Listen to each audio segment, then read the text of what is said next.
It is the last full week of trading in 2025. Can you believe it? So as we head into the holiday weeks, I'm taking a look at the index futures, and these have just rolled to the next contract, which is an important point. So we'll look at the tickers, we'll look at the price action, market timing, and momentum across them because I'm HEMA ready and that's what I do. So let's dive in.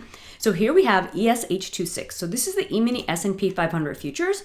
March, H stands for March in contract symbols, and 26 for the year 2026.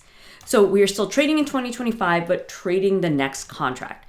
The roll dates are at the CME website. So make sure you stay on top of those if you're trading futures, because you want to know what is the front month that you should be trading for the best opportunities. And of course, if you hold any overnight positions. So this is the weekly chart, all right? Now I'm starting here because I want perspective on what's been going on. And for the most part, we've been trading in like a tight range since early October and late October, right? Kind of hovering around 7,000 and staying below that. But things are looking good on the daily chart as of this morning. So we retraced about half of the advance from November 21st to December 10th.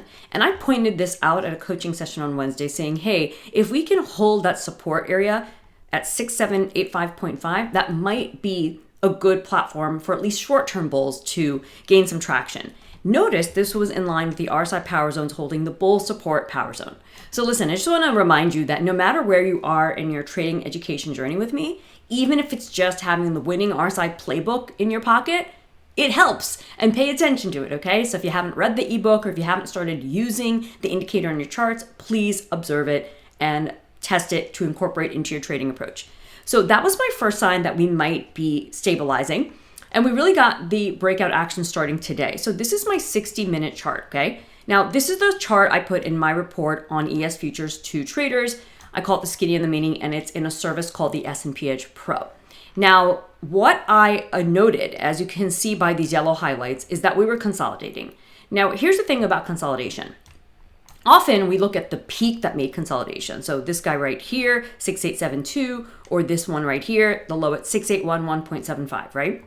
But the thing is, the consolidation boundary is usually coming in before that, unless you're trading at completely new levels.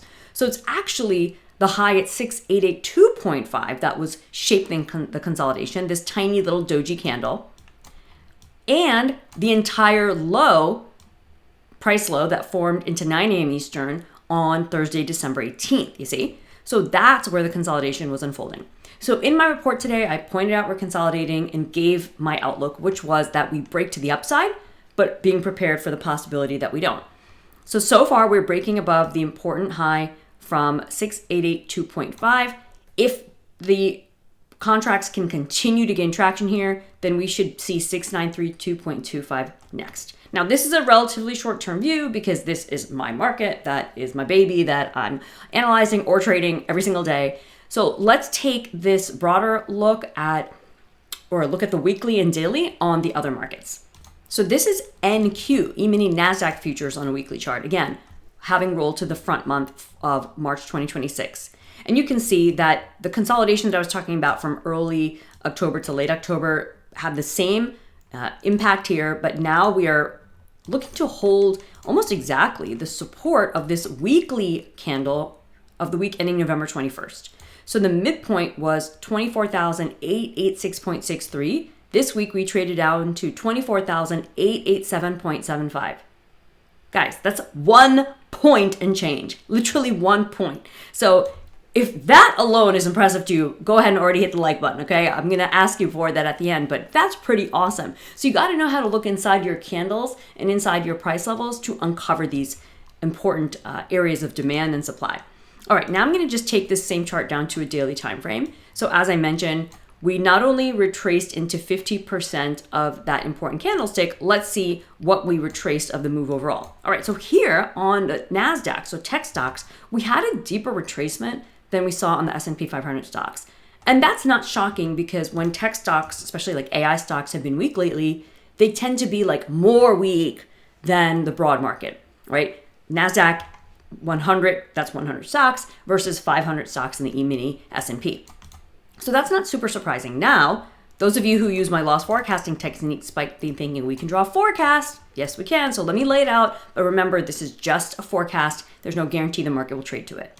Okay, so my forecast that I've just mapped out is for the Nasdaq futures to trade up towards 26,854.25 by a window of time from December 30th into January 2nd. Right? That's not a large window, but it's still a window. So when forecasts become a little bit more complex, that's when we bring in the advanced forecasting techniques. Now, there's no guarantee this will happen. There's no guarantee it'll happen this time frame, but that's the zone I'm looking for. All right. So we'll see what unfolds. Now let's go to the Dow. So E-mini Dow futures, YMH26 is the front month. They've been stronger than the larger indexes, and that's just 30 stocks, right, that we're looking at roughly. So we already posted new highs last week. Let's look at this on the daily time frame. So after posting new highs, it's been correcting lower, and we are in a very classic uptrend situation here. So what do I mean? Well, first I look right to left on the chart, okay? So I look at the current action, and then I go back, and here is a price high with a capital P. Drops down, price low, price high, price low, price high, and we have a price low here. We actually had a double bottom. So the advance off of the November 21st low is being supported by the December 11th low. So while the Dow futures stay above the December 11th low, it's looking really good. Now, we can make a forecast here. It's going to be a milder one. And remember that even though I've made these forecasts, there could be pit stops along the way, likely, all right? I'm just giving you a big picture. All right, so the forecast is for Dow futures, E-mini Dow to trade up to 49,556 between December 22nd and December 23rd. Yeah, that's Monday and Tuesday of next week. Now, the forecast is a magnet, okay, pulling on the price action. It is not a guarantee, but it's a useful guide. Now, for this chart, I'm going to go back inside to the 60-minute chart to show you how you can monitor any levels that may produce resistance along the way. So just like I did the right to left on the daily chart to see that we were in an uptrend, we can do the right to left on this intraday chart to see that we're in a downtrend. So if we go from right to left, we have a price low, a price high, and a price low. But prior to that, we have a price high that's still intact. Price low, price high, price low, price high, price low, price high, price low, price high. Okay. So this means that we need to get at least above this 48,728 area to be excited about the forecast that I had drawn. So that's my take on the index futures right now. If you found value in this video, either actual outlooks for markets you trade or helpful tips on analysis, go ahead and hit that like button, and I'll catch you in the next video.